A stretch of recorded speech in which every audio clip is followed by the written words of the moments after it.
जय गुरुदेव। मध्य प्रदेश के राज्यपाल श्रीमान मंगूभाई पटेल, मुख्यमंत्री भाई शिवराज जी, सद्गुरु सेवा संघ ट्रस्ट के सभी सदस्यगण, देवी और सज्जनों, आज चित्रकूट की इस पावन पुण्य भूमि पर मुझे पुनः आने का अवसर मिला है। ये वो अलौकिक क्षेत्र है जिसके बारे में हमारे संतों ने कहा है, चित्रकूट सब दिन बसत प्रभु सिय लखन समेत। अर्थात चित्रकूट में प्रभु श्री राम, माता सीता और लक्ष्मण जी के साथ नित्य निवास करते हैं। यहां आने से पहले अभी मुझे श्री रघुवीर मंदिर और श्री राम जानकी मंदिर में दर्शन का सौभाग्य भी मिला और हेलीकॉप्टर से मैंने कामदगिरी पर्वत को भी प्रणाम किया।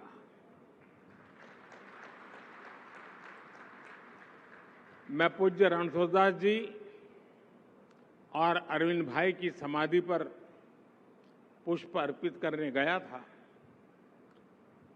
प्रभु श्री राम जानकी के दर्शन, संतों का मार्गदर्शन और संस्कृत महाविद्यालय के विद्यार्थियों द्वारा वेद मंत्रों का यह अद्भुत गायन,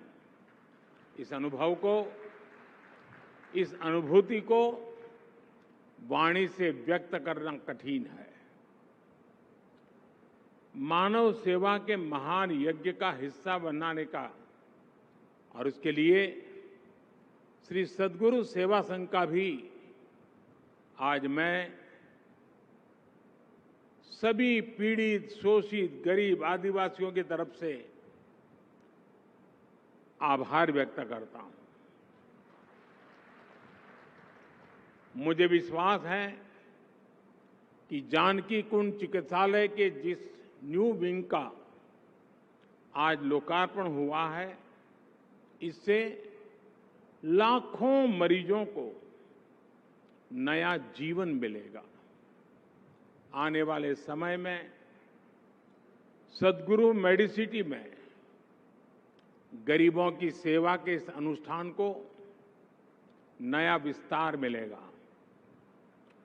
आज इस अवसर पर अरविंद भाई की स्मृति में भारत सरकार ने विशेष स्टैंप भी रिलीज किया है।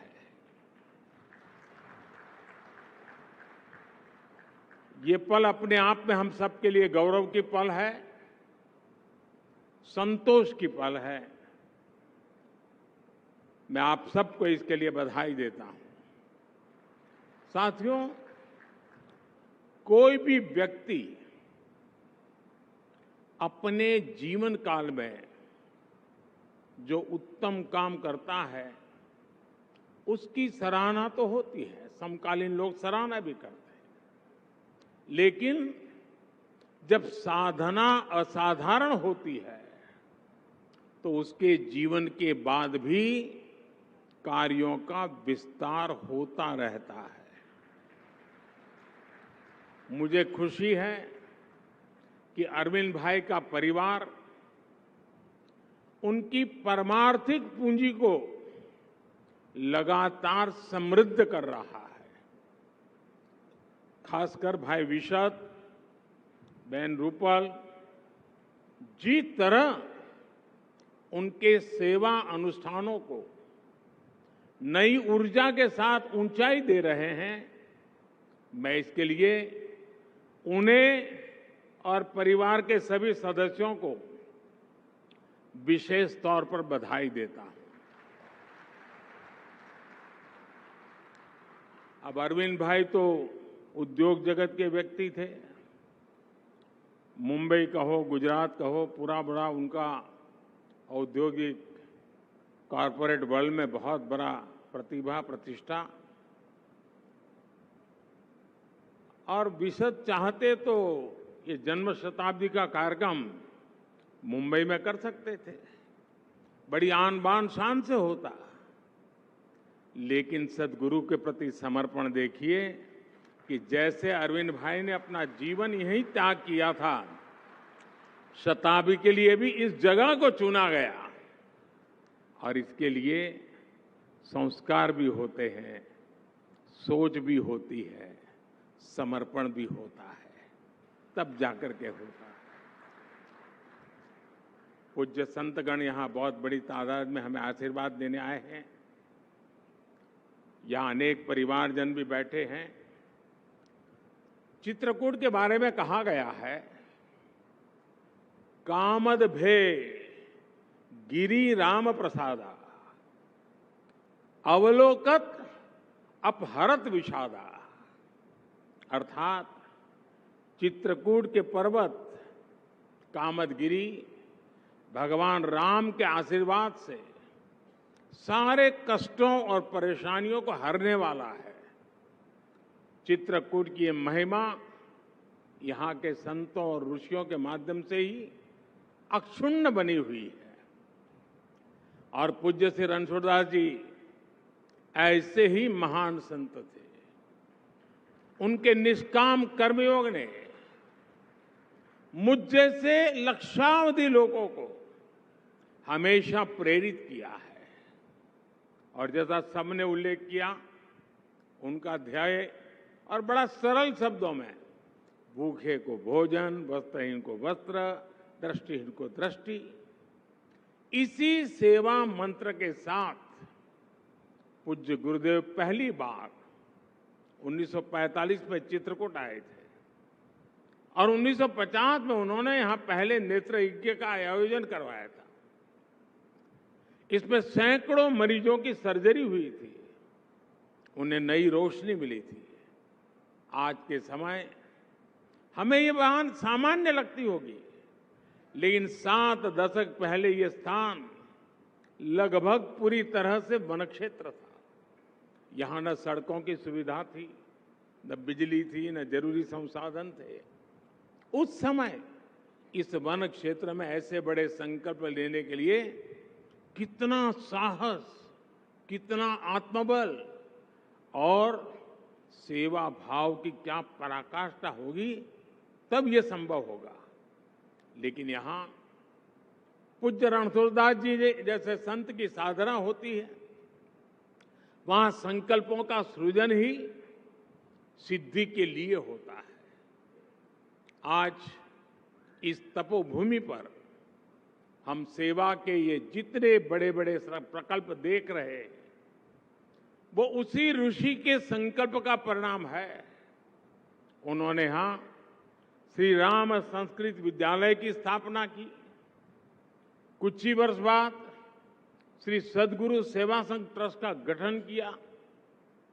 जहां कहीं भी विपदा आती थी, पूज्य गुरुदेव उसके सामने ढाल बनकर खड़े हो जाते थे।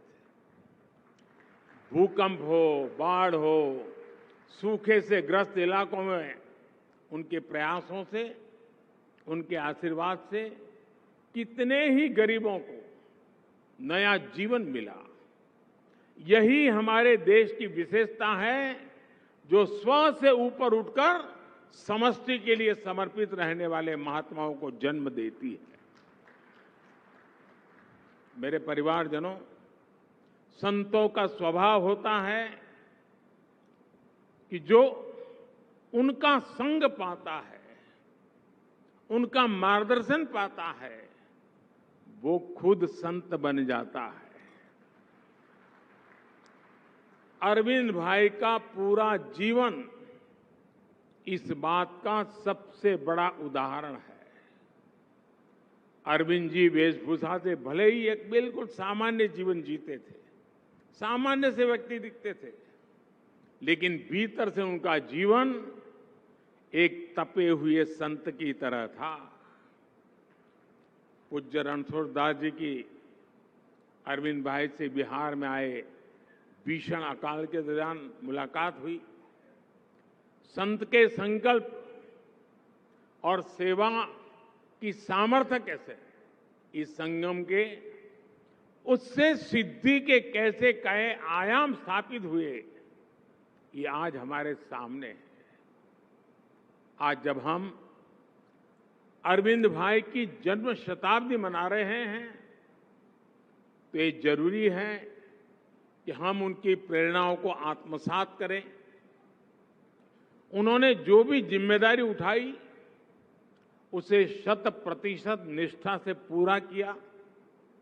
उन्होंने इतना बड़ा औद्योगिक साम्राज्य खड़ा किया, मफतलाल ग्रुप को एक नई ऊंचाई दी।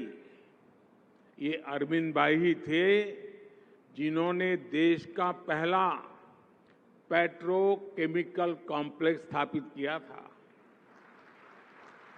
आज देश की अर्थव्यवस्था में और सामान्य मानवी के जीवन में अहम भूमिका निभाने वाली कई कंपनियों की नींव में उन्हीं की दृष्टि, उन्हीं की सोच, उन्हीं का परिश्रम है।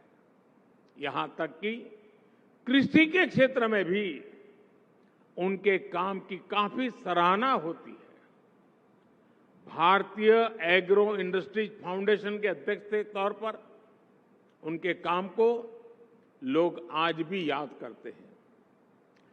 भारत की टेक्सटाइल जैसी पारंपरिक इंडस्ट्री का गौरव लौटाने के में भी उनकी एक बहुत बड़ी भूमिका थी। देश के बड़े बड़े बैंकों को, बड़ी बड़ी संस्थाओं को भी उन्होंने नेतृत्व दिया। उनके काम ने, उनके परिश्रम और प्रतिभा ने औद्योगिक जगत के साथ साथ समाज पर एक अलग छाप छोड़ी है। देश और दुनिया के कितने ही बड़े अवार्ड और सम्मान अरविंद भाई को मिले। The Lions humanitarian award, citizen of Bombay award, sir Jahangir Gandhi gold medal for industrial peace, ऐसे अनेकों सम्मान देश के लिए अरविंद भाई के योगदान के प्रतीक है। मेरे परिवारजनों, हमारे यहां कहा जाता है, उपार्जितानाम वित्तानाम त्याग एव ही संरक्षणम, अर्थात हमारी सफलता का, हमारे कमाए धन का सबसे प्रभावी संरक्षण त्याग से ही होता है। अरविंद भाई ने इस विचार को मिशन बनाकर आजीवन काम किया। आज आपके ग्रुप के द्वारा श्री सद्गुरु सेवा ट्रस्ट, मफतलाल फाउंडेशन, रघुवीर मंदिर ट्रस्ट, श्री रामदास हनुमान जी ट्रस्ट जैसी कितनी संस्थाएं काम कर रही है। J group of hospitals, blind people association, Charutar Arogya Mandal जैसे समूह और संस्थान सेवा के अनुष्ठान को आगे बढ़ा रहे हैं। आप देखिए, रघुवीर मंदिर अन्न क्षेत्र में लाखों लोगों की अन्न सेवा, लाखों संतों को यहां मासिक राशन किट की व्यवस्था, गुरुकुल में हजारों बच्चों की शिक्षा दीक्षा, जानकी कुंड के चिकित्सालय में लाखों मरीजों का इलाज, ये कोई सामान्य प्रयास नहीं है। ये अपने आप में भारत की उस आत्मशक्ति का सबूत है जो हमें निष्काम कर्म की ऊर्जा देती है, जो सेवा को ही साधना मानकर सिद्धि के अनुपम अनुष्ठान करती है। आपके ट्रस्ट द्वारा यहां ग्रामीण महिलाओं को ग्रामीण उद्योग की ट्रेनिंग भी दी जा रही है। ये विमेन लेड डेवलपमेंट के देश के प्रयासों को गति देने में मदद कर रहा है। साथियों, मुझे जानकर खुशी होती है कि सद्गुरु नेत्र चिकित्सालय आज देश दुनिया के बेहतर आई हॉस्पिटल्स में अपनी जगह बना चुका है।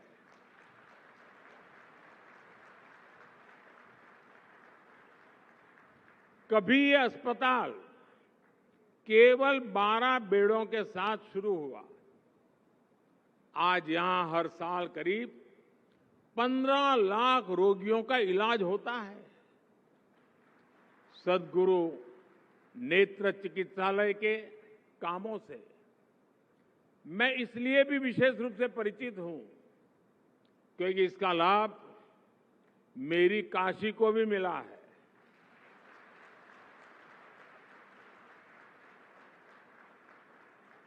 काशी में आपके द्वारा चलाए जा रहे स्वस्थ दृष्टि समृद्ध काशी अभियान, इससे कितने ही बुजुर्गों की सेवा हो रही है। सद्गुरु नेत्र चिकित्सालय द्वारा अब तक बनारस और उसके आसपास के करीब 6.5 लाख लोगों की डोर टू डोर स्क्रीनिंग हुई है। 90,000 से ज्यादा मरीजों को स्क्रीनिंग के बाद कैंप के लिए रिफर भी किया गया। बड़ी संख्या में मरीजों की सर्जरी भी हुई है। कुछ समय पहले मुझे इस अभियान के लाभार्थियों से काशी में मिलने का भी अवसर मिला था। मैं मेरी काशी के उन सभी लोगों की तरफ से ट्रस्ट और सद्गुरु नेत्र चिकित्सा और सभी डॉक्टर और उनके साथियों का आज जब आपके बीच आया हूं, मैं विशेष रूप से आप सबका आभार व्यक्त करता हूं। मेरे परिवारजनों, संसाधन सेवा की आवश्यकता है, लेकिन समर्पण उसकी प्राथमिकता है। अरविंद भाई की सबसे खास बात यह थी कि वो विषम से विषम परिस्थितियों में भी खुद जमीन पर उतरकर काम करते थे। राजकोट हो, अहमदाबाद हो, मैंने गुजरात के कोने कोने में उनका काम देखा है। मुझे याद है, मेरी आयु बहुत छोटी थी, सद्गुरु जी के दर्शन करने का तो मुझे सौभाग्य नहीं मिला, लेकिन अरविंद भाई का संबंध मेरा रहा। मैं पहली बार अरविंद भाई को मिला कहां, तो गुजरात के साबरकांठा जिले के आदिवासी क्षेत्र भिलोड़ा, बड़ा भयंकर अकाल था और हमारे एक डॉक्टर मणिकर जी थे जिनका अरविंद भाई से अच्छा परिचय था, और मैं वहां उस आदिवासी भाई बहनों का, अकाल पीड़ितों की सेवा में काम करता था। इतनी भयंकर गर्मी उस क्षेत्र में, अरविंद भाई वहां आए, पूरा दिन रहे और स्वयं ने जाकर के सेवा यज्ञ में हिस्सा लिया और काम को बढ़ाने के लिए जो आवश्यकता थी उसकी जिम्मेवारी भी ली है। मैंने स्वयं उनको गरीबों के प्रति उनकी संवेदना, काम करने की उनकी धगस खुद ने देखा है, अनुभव किया है। हमारे गुजरात में भी आदिवासी क्षेत्र दाहोद में आदिवासी समाज के कल्याण के लिए जो काम किया है, लोग आज भी याद करते हैं। और आपको हैरानी होगी, हमारे यहाँ नॉर्मली गुजरात में भी और बाकी जगह पे जहाँ खेती होती है उसको खेत बोलते हैं, लेकिन दाहोद के लोग उसे फुलवाड़ी बोलते हैं, क्योंकि सद्गुरु ट्रस्ट के माध्यम से वहाँ के किसानों को खेती करने का नया रूप सिखाया गया। वो फूलों की खेती करने लगे और फुलवाड़ी के रूप में जाने जाते हैं। और आज उनके फूलों की पैदावार मुंबई तक जाती है। इस सब में अरविंद भाई के प्रयासों की बड़ी भूमिका है। मैंने देखा था, उनमें सेवा को लेकर एक अलग ही जुनून था। वो कभी अपने आप को दाता कहलाना पसंद नहीं करते थे और न ही ये जताने देते थे कि वो किसी के लिए कुछ कर रहे हैं।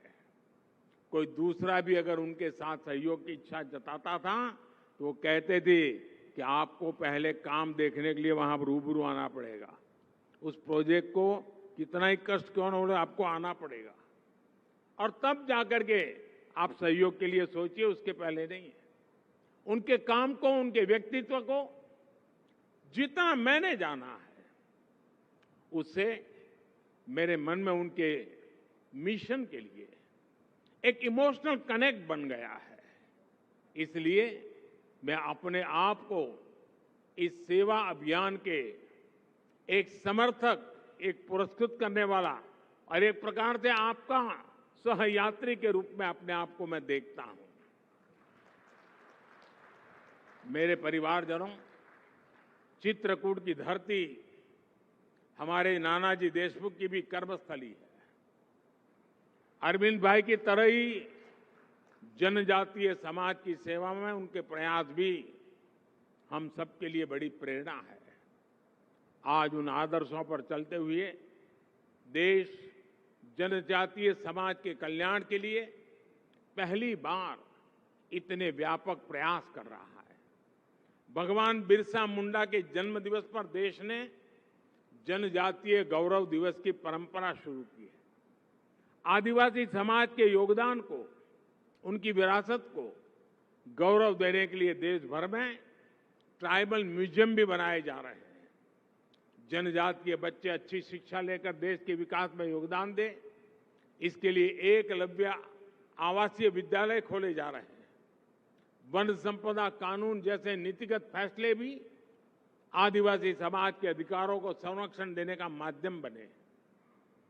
हमारे इन प्रयासों से आदिवासी समाज को गले लगाने और उसके लिए हम सब के लिए प्रेरणा, आदिवासियों को गले लगाने वाले प्रभु श्री राम का आशीर्वाद भी इसके साथ जुड़ा हुआ है। यही आशीर्वाद समरस और विकसित भारत के लक्ष्य तक हमारा मार्गदर्शन करेगा। मैं फिर एक बार इस शताब्दी के पावन अवसर पर अरविंद भाई के महान तपस्या को श्रद्धापूर्वक नमन करता हूं। उनका कार्य, उनका जीवन हम सबको प्रेरणा देता रहे, सद्गुरु के आशीर्वाद हम पर बने रहे। इसी एक भाव के साथ आप सभी का बहुत बहुत धन्यवाद। जय श्री राम।